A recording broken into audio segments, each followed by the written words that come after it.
Here to have a conversation about some of the great work that has been going on by APD to crack down on violent crime in our city. You may not realize that the Atlanta Police Department's Homicide unit exceeds the national standards in closing these cases by arrest. To date, they have closed 72% of homicide cases by arrest. You'll hear more about that from Chief Rodney Bryant in just a moment. The national average is 54%, and we're at 72% already. But I want to stress to the would-be offenders out there that if you think you want to commit a crime in this city, you may want to think again, because we have our eyes on you, and you will be caught. Thanks to our Phoenix Air Unit, which is APD's helicopter unit, APD has been able to track down car thieves very quickly. We've made some significant arrests, and now those car thieves are actually under arrest. And we've talked a lot, you've heard me talk a lot about technology and cameras. Connect ATL is a system that allows businesses to connect their security cameras to the APD's video integration camera system. So if you are a business in this city, we want to make sure that you continue to look into the Connect ATL plan so that you can connect your video surveillance system to ours. And APD will be able to see a crime in progress in real time. So if you are someone who wants to rob a place, or you're a criminal that wants to do some activity, just know that these businesses and APD have their eyes on you. Now, we know that many of the criminals that APD encounters are actually repeat offenders, and you're going to hear a lot about that today. That is why we are encouraged that our partners at the Fulton County District Attorney's Office, Fonnie Willis, and the Fulton County Sheriff's Office, Sheriff Pat Labatt, are setting up a repeat offenders unit to stop serial criminals from committing further crimes. We also know that there is a backlog of cases pending that go back even before the pandemic. To address this, we will be announcing a court watch program real soon, where residents can view cases making their way through the system.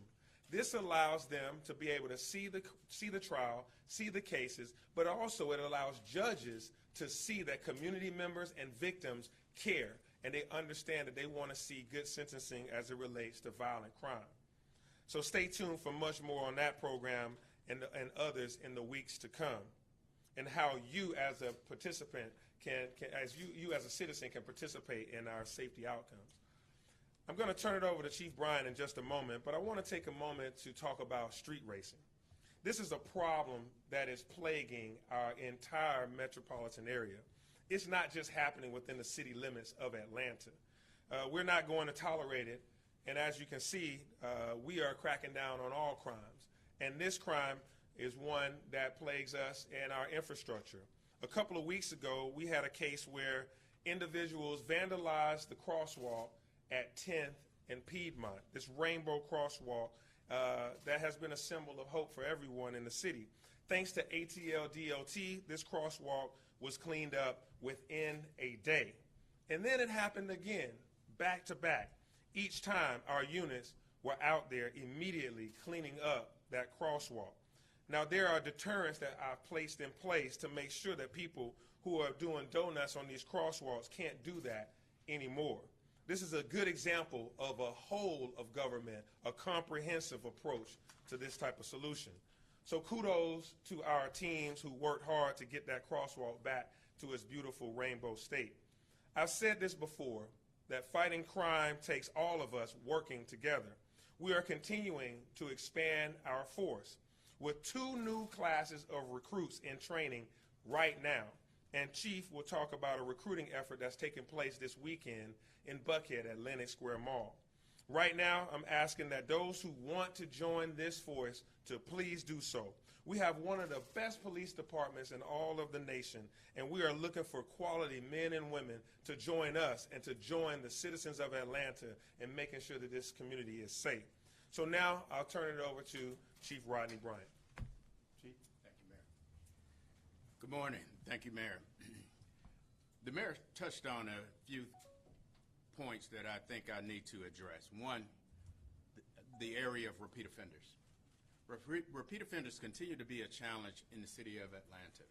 As the mayor stated, just last week, we arrested over 20 offenders that had 3 or more felonies, which we deemed to be repeat offenders. These repeat offenders had a total of 553 previous arrests, 114 of those being felonies. These are the challenges that the men and women of the Atlanta Police Department face, as well as the citizens who are victimized by these individuals. 7 of the repeat offenders had already been released on bail by the time the police report was generated. 5 were already in possession of firearms at the times of their arrest and charged with possession by a convicted felon. 3 of the 5 were released on bail by the time the report was written.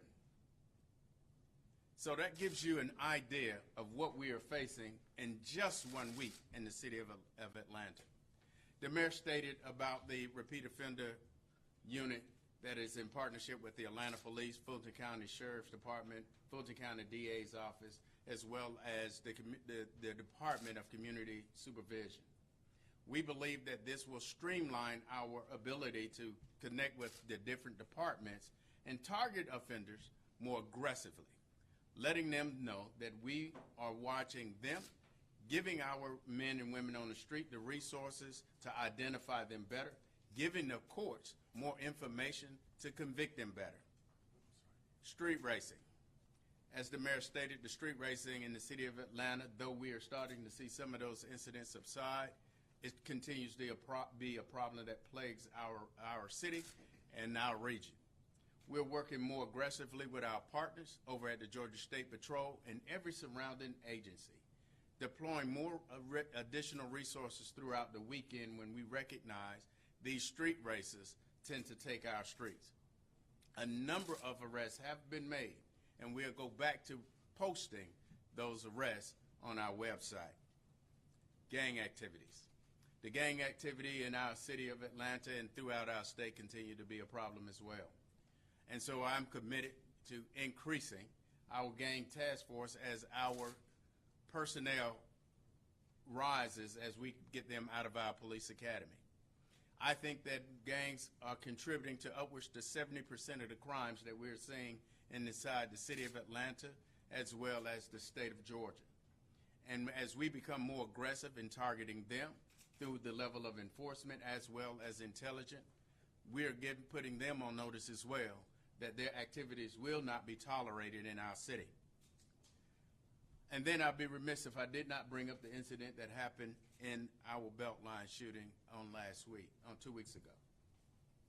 The men and women of the Atlanta Police Department worked very diligently to get this information and to resolve this case. It is through strong dedication and commitment that they were able to bring this case to a close so quickly. But not just through their work, but through the infrastructure that we have through utilizing surveillance throughout our city.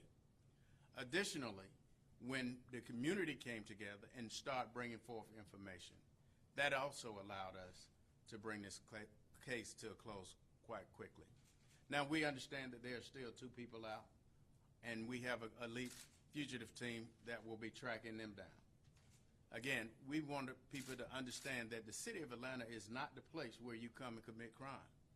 When you come and we see that there's an issue inside the city, we respond very aggressively. We'll continue to do so. The mayor talked about our classes that we'll be putting through the academy. Our recruitment efforts are ahead of what we had predicted. And so we're excited that we're having additional resources, people willing to become police officers. And currently, as the mayor stated, we just started a class last week. We'll start another one next month, and an additional class the month after that, putting us back on the trajectory of where we were even pre-pandemic. So the efforts to make sure that this city remains safe shows in the work and the dedication of the men and women of this police department, shows in our effort of recruitment, shows in the support that we get from this mayor's office. Additionally, as we begin to As we begin to get into the spring and our summer, I presented the mayor our spring and summer plan just last week. And since even that time, there have been efforts for us to change and increase some of the activities that we'll be doing to ensure that our parks remain safe. One of the things that you will see is more of our mounted patrols inside the parks. We'll be going to council and having conversation with the mayor's office as it relates to bringing more reserve officers and our recruitment efforts and bringing retired people back to work in our parks and our belt line. We believe that these efforts will put more police resources back out on the street and make our community feel much safer. And with that, I'll turn it back over to the mayor. All right, are there any questions? Mayor, you said 72% of homicides ended in arrest. Is that year-over-year period? Is that since the beginning of this year? What's the time frame on that? Well, actually, I'd like for Chief, would you want to speak more on that, Chief Hampton? Again, good morning. So that 72% clears rate is the cases clear for 2022 thus far for homicides. Thanks. Chief Hampton has a question. Can you talk a little bit about some of the high-profile cases? Any latest on the Piedmont Park murder? And also with Chief, we were talking about the Beltline shooting and the two other people. I know Brandon Williams is believed to be the shooter, but what part do you guys right now believe the two other people you're searching for played? Well, like any investigation, obviously we don't like to talk much about in the media. We know that Brandon Williams is our shooter. The involvement of the other people it will be part of the investigation. Just again, being present, being around is enough to convict someone because again, everyone has a responsibility to do the right thing. And so when you see someone doing wrong, at that time you have the responsibility to stop actions or doing the right thing and saying, hey, I know what happened. When we get involved, as Chief Bryant said, we're going to do our part to bring everyone that has any type of role in these investigations to justice. Now, you mentioned about the Piedmont Park. Again, that is still an ongoing investigation. Right now, it has primarily shifted to a forensic investigation where we are relying on the science and the technology. Investigations take time. We've been fortunate to get some of these high-profile cases solved in days and weeks. And then there are other cases that, again, our team continues to work diligently to bring people responsible to justice. But it takes time. Does not mean that we're not working. We continue to work with the FBI in this case. We meet with them weekly on this investigation. So this is still active. We still continue to get leads that we will continue to follow up on. Last check, we were at 33 homicides since the start of the year, which I think is above last year and the year before that. Is there anything being done to prevent these killings on the front end as opposed to, solving them once they've been committed? Is there anything we can do? Again, we're trying to educate everyone. As we found out, about 41% of these cases are escalating disputes. And Chief talks about that many times. We're asking people, again, to resolve your conflicts in a peaceful way. Sometimes that means walking away. And so some of these instances, again, even if we had cops on every street, some of these instances we would not be able to prevent. We need people to be human beings, treat one another with love and respect, put the guns down, and resolve these conflicts peacefully. But again, as the mayor has said, as Chief Bryant has said, if you continue to decide to do these types of crimes in our city, our homicide team, our aggravated assault teams are going to do what we do and bring individuals to justice so they can pay for these instances. Mayor Dickens mentioned deterrence to street racing. When we saw what happened at the Rainbow Crosswalk, and he said that the crosswalk is this symbol of hope for Atlanta. Well, the metal plates are not. Is that the kind of deterrent you're talking about? Like, what else can we do to curb that? Yeah, so the metal plates were put down as a temporary remedy. We did eliminate the street racing from occurring back to back. It's definitely not a permanent solution, and it's not the ideal solution long term. But what we did want to do was make sure that they didn't continue to, do donuts and race on top of that crosswalk. So for this temporary period, that's what we have. But as Chief has mentioned, we're working, together with GSP, Georgia State Patrol, and we have units out going around to make sure that street racing is, stopped. And we have a $1,000 fine for individuals that commit it. We also put cameras on that corner and license plate readers. So if they come back, which they should know now, you should not come back and try this again, because we have license plate readers that will track you down. So those are the deterrents that are in place. Chief, could you give us an understanding of how much of your energy is consumed by street racing? I mean, I imagine you could allocate these resources in much better ways if people weren't tearing up the road. Absolutely. But again, street racing is just as important to address in the city of Atlanta and throughout the region as any other crime. And the reason being is, and oftentimes when we get these street races, they too have weapons on them, illegal weapons on them.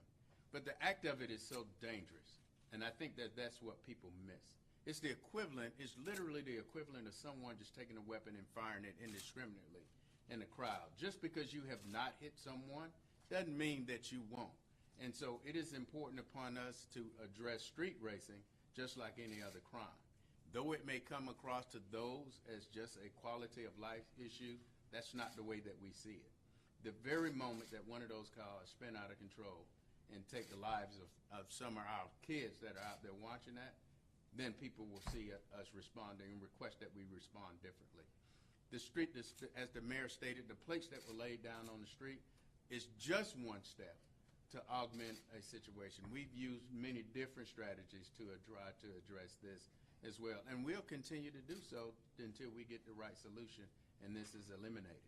Chief, what are you observing in terms of crime trends? Are the criminals trending younger? And to that, can you speak to the status of the chief youth officer that had been talked about? Is there any movement in hiring that person, and how would that help?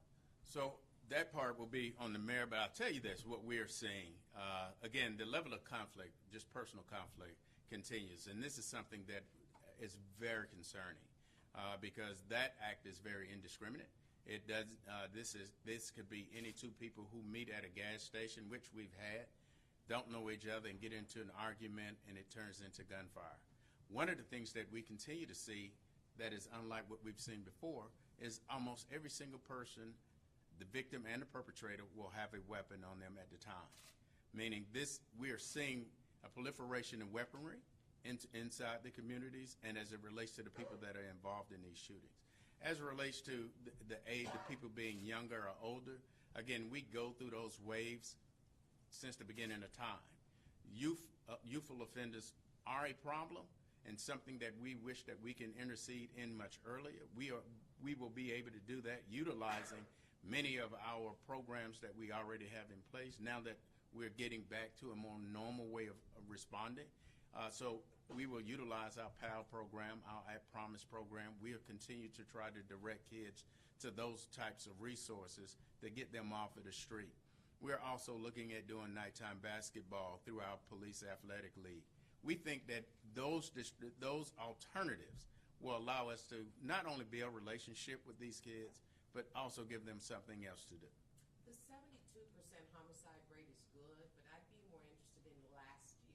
What was the homicide clearance rate for 2020? Well, I'll let Chief Hampton speak specifically to that, but as it was stated earlier, we continue to have a significant clearance rate year over year. The City of Atlanta homicide team stays at the top of clearing homicide investigation. Our direct number is? Even last year, it was roughly around 70%. So we only have time for the mayor to answer the question related to the youth leader, and we'll be done. Thank you. Yeah, as Chief stated, we're starting a number of programs, and we are going to move forward getting someone, it's not necessarily going to be called a chief youth officer, but as you intended to say, is someone that's looking at all of youth activities. So that's why Our Parks and Rec department, we're starting midnight basketball. It starts at 7:30 p.m. and goes throughout the night. And you can sign up right now by going to any Parks and Rec or to our Police Athletic League to sign up your youth. We did this back in 2018, 2019, and it really kept kids off the street and gave them a lot of activities that they were interested in at halftime of these games. You're learning a lot about job fairs, about opportunities to, good enrichment. We give games, prizes, music, etc. We're also, preparing for our summer jobs program for youth. We're really going to double our efforts to make sure that these youth have a great summer filled with internships, apprenticeships, jobs that pay them to be able to, have a great summer, that they can put money in their pocket, that they also can go out there and learn a new skill that they want to become an architect, an engineer, or a lawyer. These kind of places are offering themselves up to us as we go out and ask businesses to participate in our youth development. And we have other announcements along the way that I'll be making soon about our youth programming. But there's a number of things that we're going to be doing to make sure that youth have, a pathway to opportunities that will keep them positive. All right, thank Take you, care. everyone. Thank you.